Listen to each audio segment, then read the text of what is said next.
Okay, sorry about that. Once again, there was a disruption in the internet connection.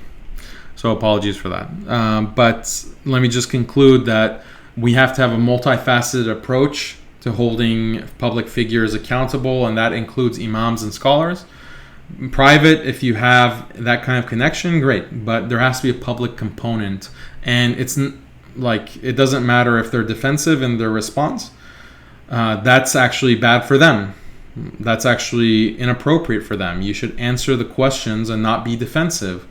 If you're a religious scholar, if you're an imam, one of the main things that you are supposed to be teaching is being principled and not prioritizing your nafs over principle and over Islam and over the interests of others.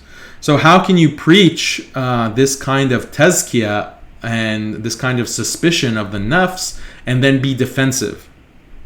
That indicates a problem with your akhlaq. So defensiveness is not appropriate. Okay, so jazakumullahu khairan everyone for watching, for asking all these great questions, for leaving comments. So if you enjoyed this, please like, subscribe on YouTube, share with others, inshallah.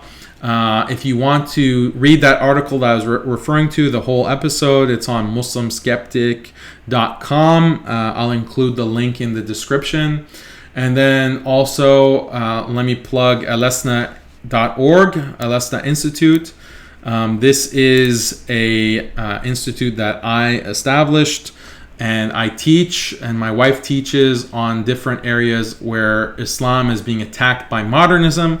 How do we address those attacks? How do we defend Islam against these kinds of criticisms and critiques? And so there was one class that I released recently on the age of Aisha, our mother, radiallahu anha, and these Islamophobes and enemies of Islam will attack the Prophet ﷺ and say, well, how could he have married Aisha when she was only 6 years old? And so this is a very common critique, and I have a course that addresses this issue on a principled basis and gives really great response to this. And I've talked about it on YouTube, on Muslim Skeptic Live before, how we can address this issue. But this course goes in depth with all the resources and all the citations so that you have that. If you have that kind of doubt, or you know people who have that doubt, then you can take this course. And so it's offered at alesna.org. Again, appreciate everyone tuning in. I will be back online, inshallah, next week. So look out for the announcement for that, inshallah. Assalamu alaikum wa rahmatullahi wa barakatuh.